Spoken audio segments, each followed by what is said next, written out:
Welcome, everybody. We're back for episode number 6 of How to Make Money with Hard Money. And today, a little bit different setup. We're joined by the DKC team. Not everybody, but we do have half the squad here. We are missing Austin, Cade, Brighton, Mason, Marta. But we are joined by Enrique Bello, Mike Jones, Gretchen Mitchell, and Caleb Delgado, my partner. Hello, everybody. Thank you for having us. Yeah, thank you for having us. All right, man. This will be a fun conversation today. Yeah. I think today we wanted to do a little bit, have a different format and just kind of tell a little story about DKC and about some of the team members here and how we got here. So we'll kind of start with how we started, I suppose, a good place to start. That's a great place to start. So, Caleb and I, as the founders of DKC Lending, we had been working together at a prior company for almost 5 years, right? It was 5 years, and you were the back office, and I was the loan originator. That's who I was at the time. Yeah, we were using some family capital, and we kind of learned the private lending business there, and we figured out what we liked, what we didn't like about the business, and decided to go off on our own in 2021. I mean, Caleb, you kind of led the way. Maybe you can kind of explain how you led the way for the two of us. Yeah, I mean, for me as a loan originator, that's exclusively what I did there. I was out on the street procuring hard money loans, specifically, nothing conventional at the time. But I would procure those loans. I would bring them to you, and then you would underwrite them, package them, and get them to the investors to be sold and invested in. Even before that, I mean, like, what made you leave the prior company? And then, like, you really did pave the way for us as far as, like, we knew we could start a company and do private lending, but you kind of proved the concept for us. So maybe you can tell that story a little bit. Yeah, so as an independent, I didn't have money at the time. I had the one company, but I ran out of money quick because I originated too many loans, which was a great thing. Great problem. So once I ran out of the money, I was stuck with, what do I do? These loans must be funded, and I'm not going to let down my clients or the people that entrusted in me to get their deals done. So I went back out and I trusted on my network. I went to high net worth individuals. I procured some money, which everyone knows with me, I'm not a back end office guy, so my organization was a little off. But my mouth was great with that in the sense of selling deals and making everything happen. So I procured some money. And you weren't like the servicer at the time. You were originating the loans. Right. So I had to get the right type of investor that knew how to, manage and maintain the loans till you came into the picture. But I went out there and I got investors and I started funding loans. And then from that moment on, I realized it can be done individually. Well, and we were talking the whole time because I was at the previous company still finishing up some multifamily projects that we were working on.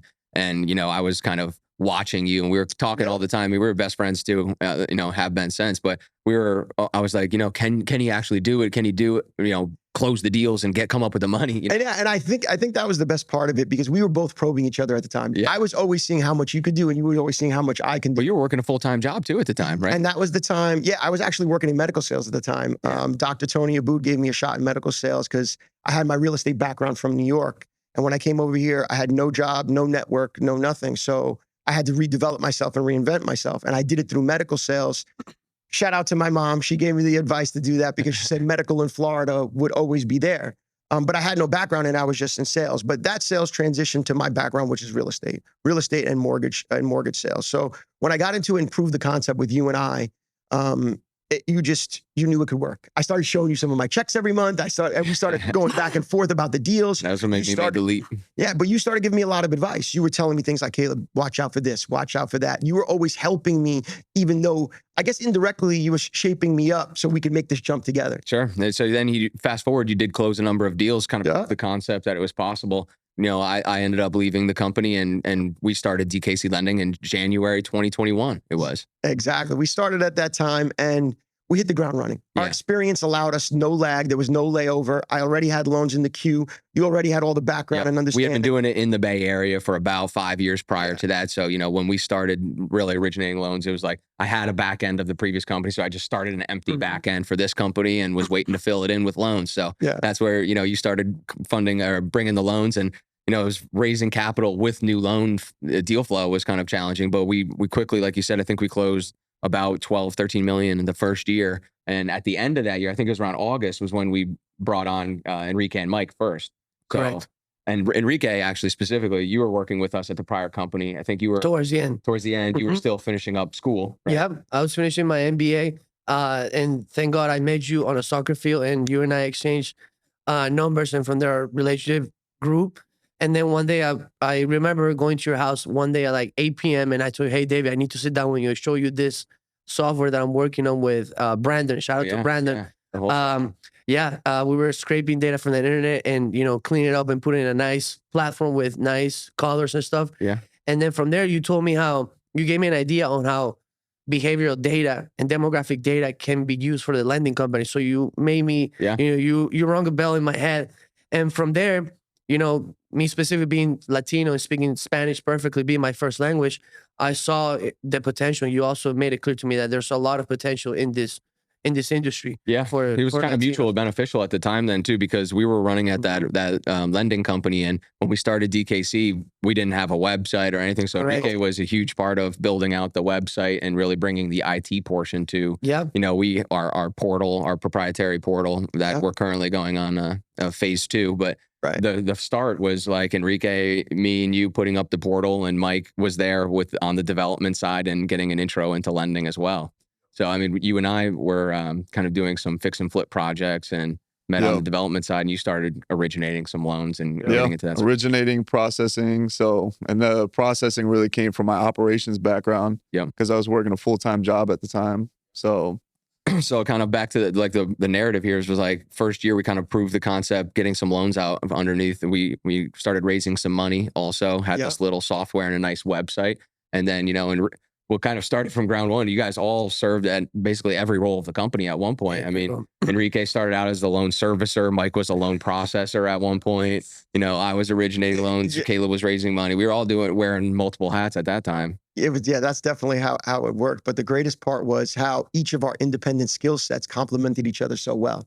Because I remember a lot of the times too, I was dealing with the Latin community a lot. I don't speak Spanish. I have a good understanding, but I don't. That's why Enrique, for me, on the sales side, not just the IT side, was such a blessing, because all these opportunities would come with that clientele, and I could never really make the connection. And Enrique came in and helped boost that for me. Yeah. And it grew our base quite large at the time. Yeah, it was an interesting time to remember. 2021. It was like we always say we were at the right place, right time, right people, right team. The market. And the market. I mean, wow, we were in the state of Florida. It was like really post-COVID, or really like the beginning, the end of COVID, right? Yep. Yeah. And for me, it was all, I was telling a lot of you guys, stop at real estate offices, go speak to people, bring donuts, all the old school little techniques of just shake your hand, talk to people. Just dropping checks on people. Referral fees. Really spreading the money out so everyone can get a taste of it. It was never, that's the other thing about our group. We were always very selfless. All of us always gave to our clientele, our community. And that's how we've always been from the start. And I think that's really helped boost us too, because we were never the group that was greedy in any capacity, even with our clients. Yeah. We always gave discounted programs. We always helped people out according to deals. We were very deal specific, especially in the beginning, to really grow. Yeah, well, and we were like making new loan products just to get deals done. It was really the white glove custom treatment, which is still a fundamental part of our business today. Well, we realized that works, so we stayed with it. Don't lose that thought, but from 2021, we can see how many of the clients that we closed in that year are still coming back. Sure, right, for many deals in 2023. So. Yeah, but going back to how we were growing. Mike, you came in and helped us out with development. You wanted to talk a little bit about how you increased that component for us with DKC? Yeah, so that year, we also created DKC Development, started flipping houses, and that was a huge part of it. That kind of ran side by side with the lending business, and it really gave us that other aspect of having development there. Yeah, I think like from a vision standpoint, for me personally, like knowing at the previous company and also being young and wanting to have aspirations to own more doors and also own mortgages eventually. It was like we had the idea of the vertical integration from day one, where it was like, well, we want to lend out money, but there's a chance that we might have to repossess properties. If we do, we need a development company to be able to fix these things back up and sell them. And at that point, I have a real estate license. Enrique, I always encourage you to get your license too, but we had to be able to dispose of these assets. And then, when the market kind of started to come down, it was quite apparent that, well, maybe you have to repossess these assets, fix them up, and lease them out. And that was a big sale for the investors. It was that, we can provide rent checks instead of interest payments to you in a worst case scenario. You're funding a tangible asset 50 to 70 cents on the dollar. And when the stock market was, volatile and there was a lot of uncertainty in the market, tangible assets in the state of Florida were sought after nationwide. So that was obviously a catalyst to us growing and quickly on the business.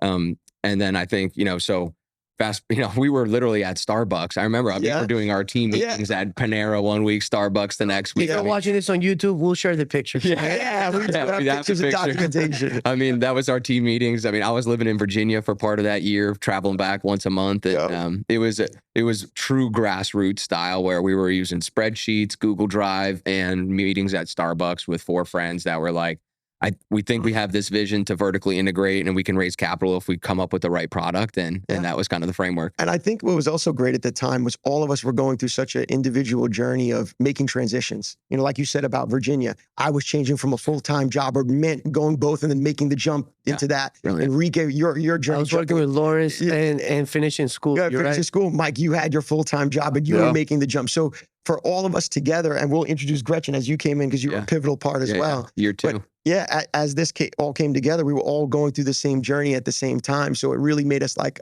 I would say, a band of brothers and a tribe. Yeah. And that's really kind of how it transitioned for us. And that chemistry is what really propelled us, because I think also with our team is when one of us were going down, the other one was picking the other one up. Yeah. And when the other one had, obligations to handle personal matters and whatever it was, we were always there for each other in this journey. And we always stayed focused to the vision that, we had originally. And to be honest with you, you really landscaped it and shaped it. And we all had we all placed our part in it, but it was all part of the master plan. Yeah, no, it really was. It was fun to do it with people that you love. We talked about that last with Joe Fall on the last podcast, about building that. But, that was year 1. Year 2, we ended up growing quite substantially, almost 3x, which was a big growth for us. And we had a lot of growing pains along the way where we had a lot of challenges trying to get consistent deal flow. We ended up really launching marketing. We hired employees. We have Mason was our first true hire as the loan servicer. And I remember when we hired him, we didn't have an office. We were interviewing him at the Rocky Point Hotel. Yeah. We were holding interviews over at the hotel. If I'm not mistaken, I think Mason took this job thinking it was going to be 100% remote. Yeah, I think. But talk about that. It's like, okay, so we would like to hire you. And the first question is, okay, so where am I going to work every day? What? We're looking for the office space at the time, but we did not have it. We did not have it. And I wasn't even living in the state at the time. I know. So Mason was the first one we brought on the servicing. Gretchen, you were right after that, right? Yeah, I was right after that. I was going to say, you were right after that. Yeah, so March of 2022 is when we first had the introduction. So maybe you can tell us a little bit about that. I mean, it was probably pretty wild for you coming in and seeing a bunch of these crazy guys. Obviously I'm the outlier. You come into a normal environment. The band of boys and I walk into the room. So, what was that? The initial shock was pretty intense. No, it's great. You guys have been amazing. But yes, I obviously have a very different background. So tell us about that a little. Yeah. So my background, I've spent the last 20 plus years in Florida in the banking world. I've done a lot of conventional stuff. I have a wealth management background. I also got my master's degree from the University of Tampa. So I'm an entrepreneur at heart. I have a business. I have a gym I'm very passionate about. It's called Regimen. So happened to know Joe Faw, who was on a former podcast. Yeah. And he came to me. I said, hey, I'm looking for something. This is my background. He's like, I know your background. He said, I have somebody I want you to meet. It's a great group of people. He said, there's so much I love about these guys. I just need to introduce you. Basically, I think he was trying to see if you guys liked me. Yeah. So we did the initial introduction and it just felt right. My background filled in a lot of gaps that seemed like they could be useful. Yeah.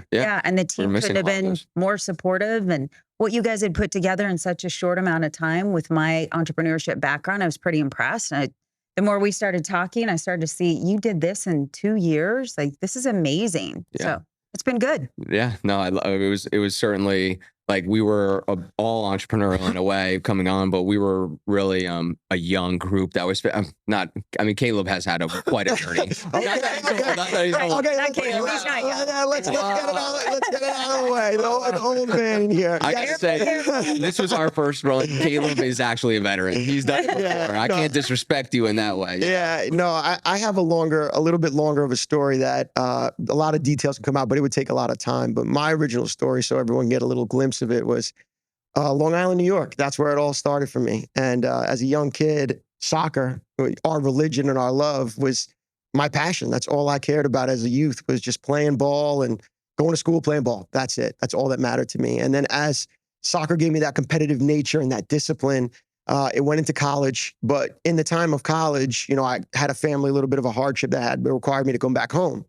And it happened to be financial. So for me, I had to jump in, you know, 2 feet first into a world of just all I knew was soccer. Now you got to go out there as a young guy with very little experience, go make some money. How old were you when you started getting back into the workforce? Oh man, I'm 19, 20 years old. Yeah. That's how it all started for me. And it's not like you started out, you know, at a lower level job at that age. I mean, you jumped right in. Oh yeah. What were you doing? Yeah. So I went right into mortgages, conventional mortgages at the time. And for any of you that ever seen the movie Boiler Room, it was a little bit like that. And not the illegal parts, but just to be clear, but the style of it. So when I came home, you know, I always talk with my family. I said, you know, how do I get wealthy quick? And my grandfather and my parents always said, stocks or real estate, pick your poison. So I was like, okay, well, my poison's going to be real estate because I watched my dad work on homes. I thought that would just suit me better.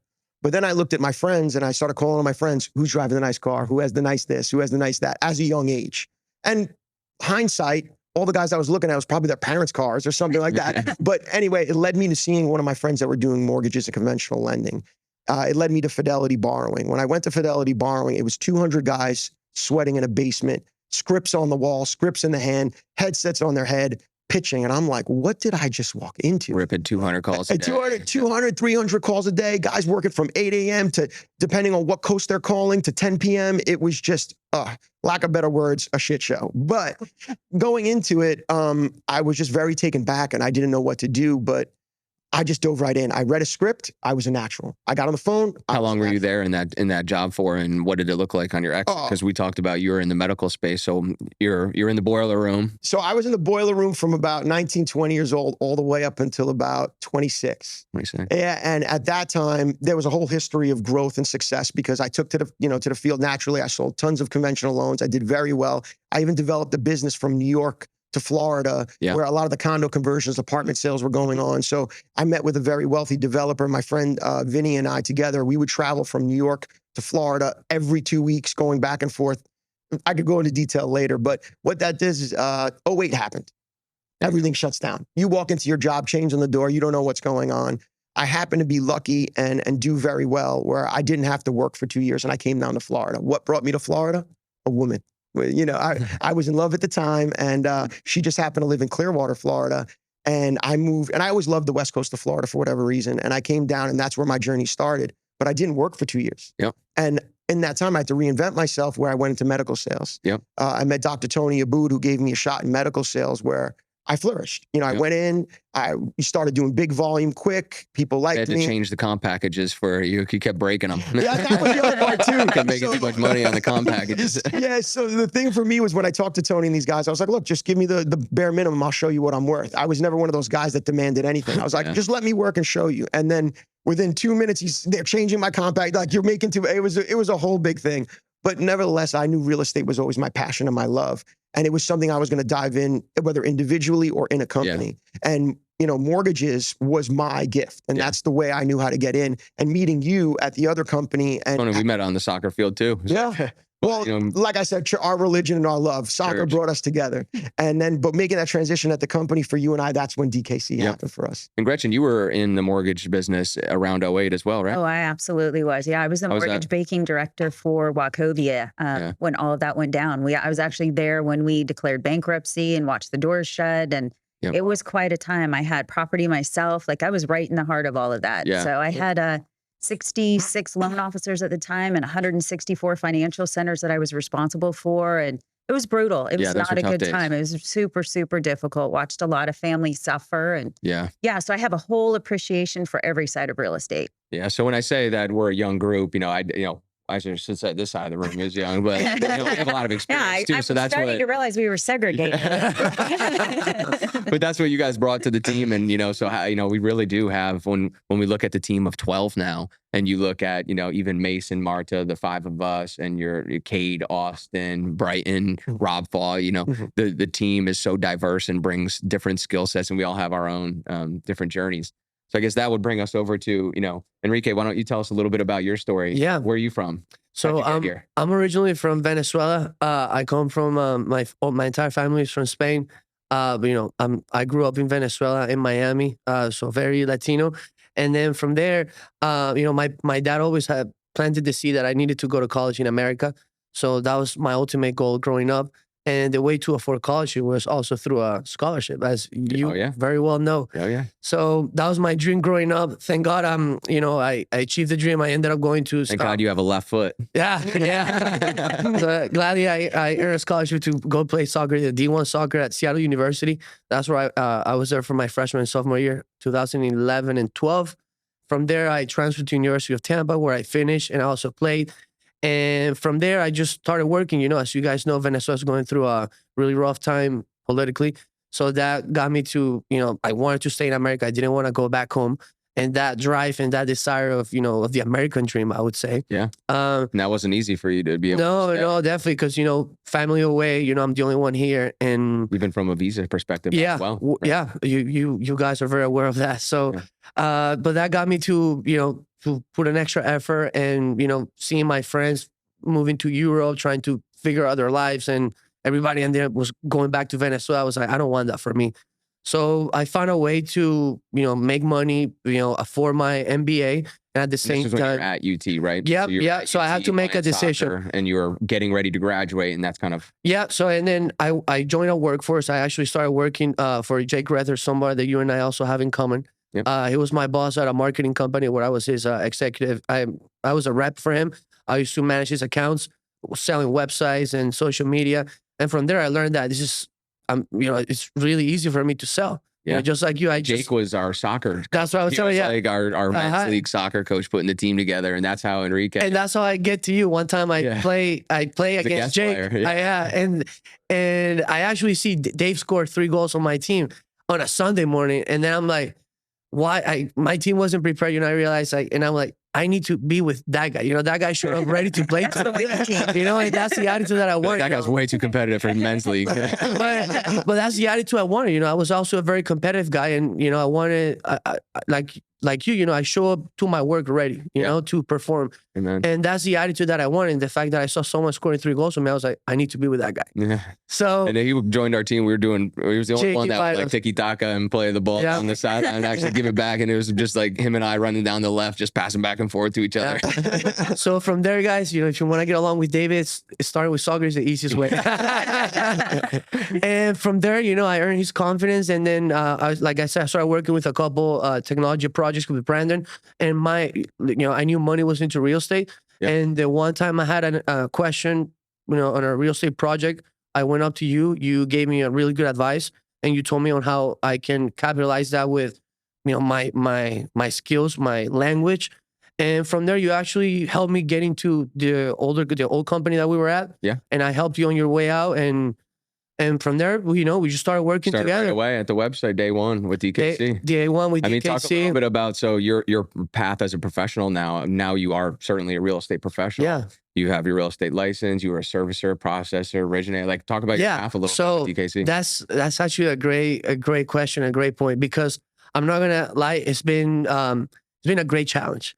And a great challenge in a way because I gotta give props to you guys as the owners that have been able to put us in a position to win. First, you just brought the comment on the development. The fact that you guys came up with a development company, you knew we needed a development company, but you made that for us as another way to make money as a group and to grow. You set me up as a realtor to sell the flips when you didn't have to. Well, it was good experience. I felt like for both of you guys, because you did the processor type too. It was like, I knew that when I was a realtor, I just got to be involved in transactions, and being involved in transactions was what you needed. And but that, going back to that, that's, you as a CEO making that decision of, Enrique, get your license. You're going to help me sell the flips. That was amazing, because you put me in a situation to learn, improve, and make more money. And you were servicing the loans too. Also, so at the same time, I was servicing loans, originating, helping Caleb with the Spanish clients. IT marketing. Helping you with the marketing as well. So it was very overwhelming. Razor Solutions was running websites for other companies. I was also helping. Business. Yeah, I was also helping, friends or other investors in the area with their projects. But you encouraged me to decide what I wanted to do, and also you with your decisions, you've put me in a spot where I believe I've improved a lot and I'm winning. Yeah. And and that's part of the challenges I've I wanted to bring up, because sometimes when you're doing a lot, it's hard to let go, but, having a leader or leaders that put you in a situation to win, sometimes it's, like I said, it's hard to let go, but it's easy to appreciate once you see the growth. So that's has been. We've been part of, the four of us specifically, and then Gretchen in year 2. We've been a part of such a rapid growth that we had to change, evolve, adapt, switch hats, perform different roles, and just the amount of change was rapid over the last 2.5 years, and it was forced us into, for all of us even, and overwhelming, because as like Caleb said, everybody here is figuring out their entrepreneur, like their life path and what you want to do. And so finding yourself within this process has been a challenge, but a good challenge, because in this office we've been blessed with many opportunities to develop yourself as a professional and at the same time to make money. Well said. So I think we're all so entrepreneurial and on our own paths, and we're kind of, we're really well set on the journey. And it's like, I think we can all, reflect on that. And like, we've all grown so much and continue to, and that's why we're I enjoy being with this group, is because we all have this growth mentality. I mean, we talked about on the last podcast, even about, the skills of entrepreneurs and growth mentality versus, victim mentality. And I think we share that. So I appreciate that. Well, we're an active group, right? We've always said that, active above the funnel. We're always going to be out there, shaking hands, always trying to do business and personally and in a physical life. We also train together. We hit the gym a lot. Yeah. I think that really speaks to the growth mentality. It's like, because it's everything. We try to win on all fronts. And I think we all share that in common, where, we don't want to just win and be successful in our professional life and then, be over shape and out of, can't talk. That's all right. Out of shape and overweight, and not able to breathe or unhealthy. We really all kind of share that common path of, we want to continue to get better and grow. Yeah. So for sure. Winner's mentality. And so Mike, that brings us to Big Mike. Yeah, Big Mike. Give us a little bit of that. Yeah, I mean, you talk about the entrepreneurial spirit. I feel like I've always had that as a kid for some reason. And my dad, I grew up here in the Tampa Bay area. My dad really instilled like a a strong work ethic, I should say, in me since I was a kid. And I started working at a company that focused on the big 3, aerospace, medical, and defense. I worked my way up there, became an operations manager. And while doing that, I started a remodeling company. And shout out to Bob Bellows. He was kind of my first real estate mentor and gave me a crash course on investing in real estate. You had that mentality from day one, though, because I remember us, before we even met, you were explaining how, we both had business coaches and we both invested substantial capital in doing that. I mean, you had that mentality from day one, because you did invest a lot of money in a business coach to get into the space. So what made you, It's really just wanting to win, wanting to grow. You talk about the growth mindset. I think it's just being that lifelong student of wanting to continue to learn every single day and get better, not only in business, but sales, be a better husband, a better father, just across the board. On that aerospace business, I mean, you pretty humble on that. You had a lot of responsibility with that company. Yeah. I mean, what did that company do, and what was your role there? We did metallurgical coatings. There was about 55 employees. So I ran operations there, and it was a full-time job. I had a comfortable salary, but I realized that there was no way that I was going to reach my goals and dreams that I had doing that alone. So that's when I started the remodeling company. I mean, talking about getting off of work and, going to work on houses at night and on the weekends and building a crew of guys to do that.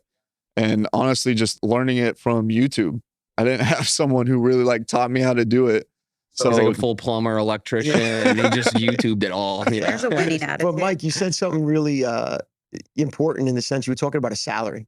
Yeah. I get this question a lot where people come to me and they say, Caleb, I love my salary. I love having the security of these benefits and all these items. At one point, each of us were getting a salary. We had jobs. What was that transition like for you, or what was the mental shift to understand that it's about commission? What was that like for you? I think, Enrique, you made a great point of it. It's that champion's mindset, right? So it's like, what do you want to hold on to? And I think one of the biggest things of the champion's mindset, I believe Dr. Jeff speaks about this, is showing restraint. So it's like, do you want to go for your dreams and aspirations, or do you want to hold on to something that's comfortable but has limits to it? what do you want? And I think that's something that a lot of people struggle with is they want this great life, but they're not willing to let go of what they know can take care of them now. And I think for me, one of the biggest thing was just having control of being able to make those decisions, create my environment. I mean, you guys see how we are every day. We have a great environment. People want to be around us because we create that. So we spend a ton of time together. I don't want to be around people that I don't enjoy, love, and care about. So I think that's a big part of it. I wanted to ask Gretchen too, because all of us share a lot of similarities, but motivation. You know, Gretchen, for you, you've been in so many different facets of business, and you're an entrepreneur through and through, and you have your gym business and regimen.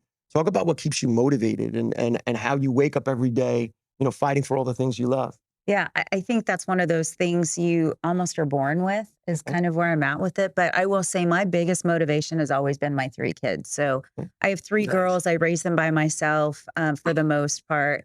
And every day I wake up and think, how can I be something better and better example to them? At the end of the day, when we leave here, we leave with a legacy. And what is my legacy going to be? And are they going to look back and say, hey, my mom worked really hard. She did everything she could for me. And every day she made herself a little bit better? Or are they going to look back and say, she should have done this, could have done that, wish I would have? I don't want to be the latter. Wow. Yeah, Beautiful. No, that's super inspirational. And Enrique, for you, I know how you talk about Venezuela a lot. How did you, transition from, being a foreigner to the American system for you? What was that transition like? Yeah, well, I think it made it a little bit easier for me when my parents sent me to a boarding school to finish high school. Yeah. They sent me, I grew up in Florida, and they sent me to Atlanta. So that was a cultural shock for me in a way, in a good way. I always thought that America was what I saw in Florida. Yeah. And I was wrong, When I get to Atlanta and I see that I'm the only guy that speaks Spanish in the room, that was shocking, when in Miami, I pretty much never had to speak English, South America. So that was an eye-opening for me, but in a way good, because I learned about first the school system. Like I found out the difference between big schools, small schools, private schools. And I learned about also cultural, I learned about, people from the Northeast, how like you guys, everybody here's from New York, and people in the South, when I moved to Seattle, I learned about different cultures out West. So I think going to high school here definitely helped me dive into the culture. Where I lived in Miami, that's pretty much a bubble that I don't, it's not how America is. So yeah, I hear a lot about the vision and dream. Like you guys all share that you had a vision or a dream, and a goal, and you were clear about it, and you grinded to it. I mean, even bring it back to Mike. I remember how we met was we were doing like a multifamily remodeling job, and you were running that remodel crew, and that's how we met. And I remember you did a multifamily job and a whole new construction bathroom, and I didn't even know you had a full-time job. You performed the whole job. You got the job and everything, crushed it, executed. And I didn't even know he had a full-time job. I'd show up to the job at like noon and it'd be like nobody here. I'd be like, what the heck? And then it's like the guy's like the next day it's done. I'm like, were you just like here all night? So that grind and hustle. And then maybe you could talk a little bit about your leap away from so you had the salary job, you were working at nighttime, weekends, making your business come true. And then where did you go from there? How'd you leap? Really from there, I mean, it was, again, coming back to that decision of what do I want? Well, I want to be able to make choices. I want to be able to create freedom. I want to be able to create this great life. And I'm not going to be able to do that doing what I'm currently doing now. So it was letting go and understanding and sitting down and going through that of, hey, I have to let this go in order to get what I want. For sure. Yeah. Certainly with kids, I was getting ready to get married at the time. So certainly a lot of stuff going on, but it was leave your job right before the wedding, and sounds crazy when you say it. It does, yeah. But it wasn't, because you had planned. So we're so strategic about the plan and executing it. Yeah. And it was really just sitting down, praying about it, and just really, making that decision and executing on it. We talk about execution a lot. And that's one of our big words right now. So it's really, that's what it all comes down to, is execution. And then how did you join DKC? What was kind of your experience in joining? Because you were working with DKC for almost a year while you were still with your job, right? Yeah, we were flipping houses, DKC development. So it's really the transition. We were already flipping houses, and, you know, I was learning about the lending business. I think you and I also met. I got a hard money loan from you on one of the flips that we did. I remember that one at St. Pete. Yep.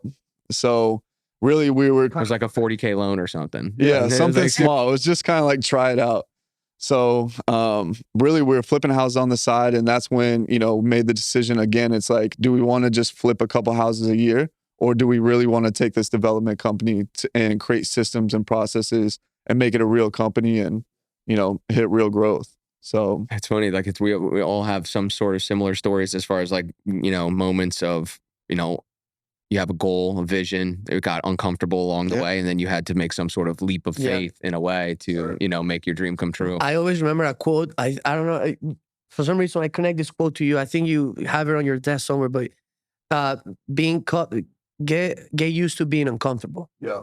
That stuck to me. And you said it a couple of times, you know, when you made the decision of leaving your old job, your 9 to 5, you know, you were comfortable. You made the decision of, all right, I need to start being uncomfortable again, and you got used to it. And I think that speaks about our mentality as entrepreneurs. You know, we're okay being uncomfortable. You know, we are used to being uncomfortable in this office. Like so I say, control chaos. Control we chaos. operate in that controlled chaos, and we don't operate it. We thrive in it. We thrive in it. Yeah, because you can't control a lot of the things that happen in life. So you have to be able to just adapt and stay positive and be able to maintain moving forward. And I think all of us as a collective have done that. And I won't, you know, before, I think everybody has to be center spot, but I do want to say again to the two owners of the team, of the company, thank you for putting us in a position to win and thrive. Because I know I'll speak from my position. Since I've been here, probably since the company started, or 3 months after you guys started the company, you know, it's been hard, like I said, to let go of tasks and duties, because, you know, we're all entrepreneurs and we think that sometimes nobody can do it better than yourself. Right. But the fact that, you know, you guys are still able to get us out of situations, stop doing that, and put you where you're best at, I think that's, you know, it's great. The fact that I can say that you guys have the best interest for us.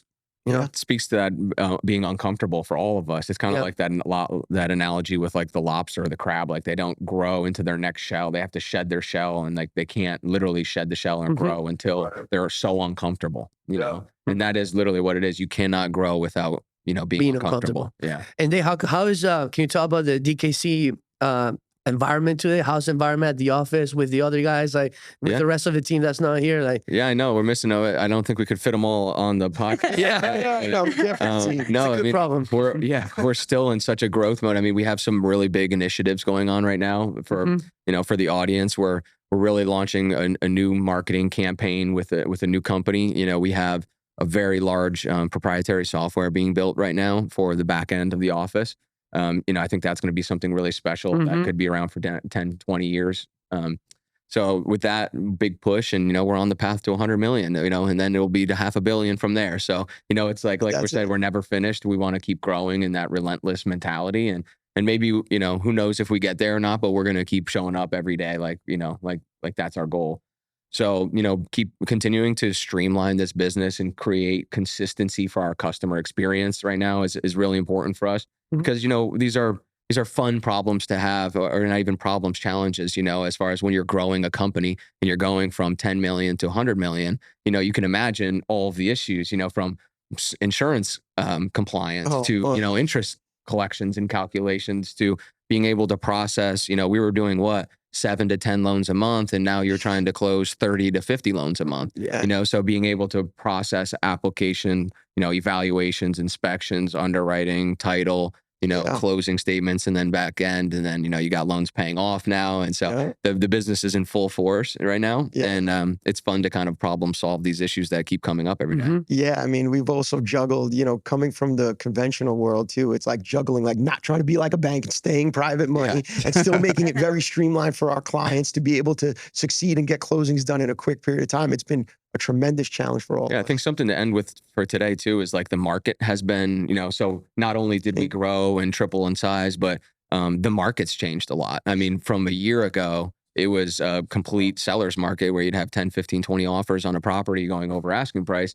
And then, fast forward 12 months, it's a completely opposite. It's a buyer's market and interest rates are up. There's uncertainty in the market right now. So we've been, maybe that we can all kind of give some perspective on how we've been navigating that as a group and individually. Maybe Gretchen, you can start out with that. Yeah, well, it's interesting. It makes me think back since I am the oldest one in the room. We didn't say it. I know, I did. So, I was here and I was a real estate developer during 9/11. So that's how far back I go, 9/11. And then you put me as a mortgage banking director during 2008 when we had that crisis. Oh, yeah. Then we go through COVID. I own a gym. During COVID got shut down. I mean, my timing is amazing. It's a trend So here. yeah, diversity and trying to pivot on all of this stuff. I think this team has done a phenomenal job, not having all that background, but having the ability to say, okay, this is what we do now. This is what our people need. And that's what I admire about all of you is you said, what can the people who actually need us benefit from the most without changing any of our foundational integrity Integrity. Thank you. Yeah. Like you've said all along, let's stick to what we do best, but let's also make sure we serve the right customers. So you got a good job. Yeah, no, I appreciate that. And I think we have like two customers always at the same time. Some groups maybe focus more on their investors. Some groups maybe focus more on the borrowers. I think we've tried to balance both in the best way. We want to create a product that works for our investors that, they can achieve their financial goals, but also if the product doesn't work for the borrower who's borrowing the money, then there's no product to exist. You've done that perfectly. And that's it's always changing too. Yeah. And I think too, one of our big mantras as a company is value, right? Like we've all stood tall on value. Yeah. We've also spoke to our clients, our investors, everyone that's around us, no matter what we're doing, what value do we bring to the table? What tools and skills and understanding can we teach and coach and show our clients and even our investors sometimes too. Even you, I hear you on the phone talking to them about opportunities and how this can work to their advantage. Whereas for our borrowers, we're talking about how this loan can benefit them. And sometimes people not understanding, the little things like they can see a 12% interest rate on a note package, but not realize that can be cheaper than a 10% and how that can work when timing and how you pay it off and structures of payments can work. Service, right? So for us as a group, I think another big thing DKC has done well, and we've put a lot of money into is education. People talk about education a lot and it comes in many forms. For us, it could be podcasts, it could be books, it could be life experience, but education is something that's never ending. And we as a collective have always been feeding ourselves that in order to provide the best product for our clients. So going back to value is just a big thing for us. Any client walks in the door, I say it to Enrique, Mike, and all of us, if they don't leave a better person or a smarter investor by the time they're done dealing with DKC, then I feel unsatisfied with the service we provided as a company. I know David and I share that. Yeah. So, going into the market, there's value to bring in any market, right? I've been through an 08 crash. I've been through the success and in between it. I've bought independently. I've bought with groups and partnerships. And the one thing I can say is, and I think everybody kind of knows this at this point, real estate's never ending. It's not going to stop.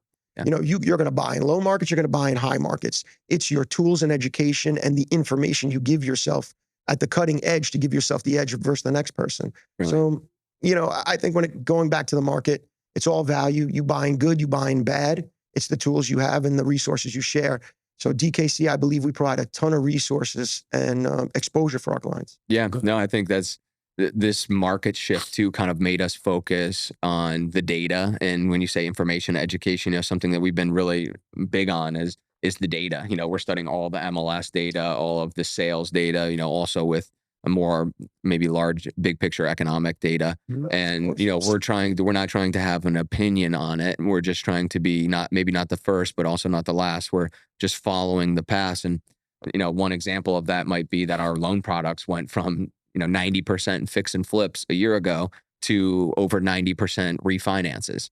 Right. So, it's like, to your point, there's always value and a service that can be provided in ups and down markets. It just might be a shift in product. And also that's the benefit of, I'll say, going back to you guys, that's the value that you guys also bring, working with private lenders like you guys allow that flexibility on loan products with the market, you guys will also adapt to what the market's telling you, like you said. And that's the benefit of private, that's- right? yeah. Versus institutional. Or, Exactly. so when we talk about private lenders versus institutional, like private lenders, we're real people on the ground who are in the state and understand the real estate, and we understand the market conditions. And if we have, there has to be a product that can exist. And I think we're going to go through an interesting time for the next 12, 24 months Absolutely. of, we talk about, Gretchen, about commercial assets a lot. Yeah. Who knows what's going to happen with the commercial asset market and banks, and now we've got a political environment that we get to deal with. Right. There's all sorts of fun things that just leave us a little bit unknown. Right. And so from our perspective, we're not going to try to have too much of an opinion on it. We're going to be, following it and making, educated decisions. Yeah, Based off unbiased. facts. And you made a great point about value as well. I think one of the big values that we provide as a group is we're all real estate investors. So when a client comes to us and they're like, I'm looking to get a fix and flip loan. Oh, well, what return are you looking to hit? Well, I want to make, 30 grand. Well, do you want to make 30 grand on $100,000 or do you want to make 30 grand on $1 million? There's a big difference. So it's being able to teach people that and show them that, here's the loan products that are available. Here's our opinion of this investment and this project. And here's how we would break it down. And this is our opinion on it and how we could help as well. I've loved that about this group too, because I've always spoke about theory with you guys and how many people, have these theories and formulas of how real estate should be run. But I've said in my past and in my history, what was one of the big things that I hated about my, beginning journey was not being a real estate investor. Right. Being a guy who was just one faceted of just a conventional lender. And that was an expertise and a skill set I had, but it wasn't being, I didn't know how to flip a house. I didn't know how to stabilize and, property manage, none of these things. And then you get people asking for your advice, and what advice are you really giving? The thing that we have as a team, we are all real estate investors. Yeah. We own apartment buildings. We do property manage. We do development and new construction build. We are all actively a part of that where, I go to people and I'm like, well, what advice are you getting? What have they done? People go out there and they get advice from someone never built a home and they're going to go and build a home. How are you going to take that advice? And I'm sitting there standing there like, how does that even happen? Like, what are you thinking about? So for us, that was one of the things David and I sat down and said, we're going to be real estate professionals. When someone asks us what's going on, well, how do you know? Well, we did it. We know how to pull a permit at the city. We know how long that takes. Right. So even too, when people come to us for loans and they try to give us a little smudge on their rehab budget and stuff, we sit there and we go, just so you know, we know the price per square foot for every roof. And we know that this is very inflated, because we are actively participating in the up market and the down. So I think too, when I talk about realtors or even mortgage professionals or anyone involved in the real estate industry, I said, be a real estate professional. Absolutely. Even like, that's such a good point, even from a debt perspective and like, large picture financing. It's like a lot of these are 1-year bridge loans. And when we talk about BRRRR methods and things like, they're exiting these loans with refinances, institutional refinances. Right. And when, even though the market is shifting right now, it may not affect our product terms, it is affecting the exit strategies for our terms. And so when, how can we guide these borrowers and to an educated way where they're not going to get stuck on a project with high interest, where they can exit and not have to sell for a loss, Right. And that's part of knowing what products are out there. And Gretchen, maybe you can speak to that a little bit about what products there are on the back end. Yeah, with my 20 years of banking background, I get to be the person on the team that goes out there and tries to figure out what everyone else is offering, Right. Which is honestly very fun. And I will tell you, it's ever changing as we see every day the banks change and what they're willing to do. So being with us, the nice thing is, you've got a team of people who are working every single day to be on top of the market. We know what's out there. We know what the opportunities are for refinancing, whether it's residential, commercial, no matter what it is. Like, that's my focus, is to make sure we're on top of our game and we find an exit strategy for these guys. Because back to what we were saying earlier, you want to make sure that these borrowers are successful. Every single one of us have said that here. It's all about making sure they actually win too. If they're winning, we're winning. So that's service first. Absolutely. And going back, a shift that you guys had in our heads a couple of weeks ago, we're not loan originators anymore. We're loan consultants. Because all we want is, give the right product to the client. Exactly. We're not going to put a client on a loan product that doesn't benefit the client, or we always going to give the client even the option of going private or going institutional, as long as, like you said, helps the client with his project or her project. It's a great point. Even like we've turned deals down because the borrower felt like the return was, 15%. And when we're running the numbers, we feel like it's more like 3%. Yeah. And, we want them, sometimes the borrower may have a different perspective. They think they're going to sell it for more, and we're happy to allow them to make that attempt. But and at the end of the day, we want to make sure they at least know our opinion and that we've voiced it and we're fully transparent about it. And a lot of times when the deal is denied because the returns are so small, I mean, we're thanked most of the time. 99% of the time we're thanked for that because, hey, thanks for saving me from potentially making a mistake. And I'll say many times I've felt that the price was going to be this on the ARV, and they've exceeded expectations, and good for them. I'm high-fiving them every time. Right. But I think as lenders, we're probably a little bit more conservative. Yeah, and I mean, I don't know what many lenders, when you're just a number, because yet again, conventional world, you're just a number on an application. With private lending, you're not. We know your name. We know how many kids you have. We know if they're in college. We know about your birthdays. What car you drive. Yeah, what car you drive. We're really partners in the deal, right? Exactly. And when we underwrite, I've had conversations with clients of mine. I said, look, we're going to deny your loan. And they say, Caleb, why?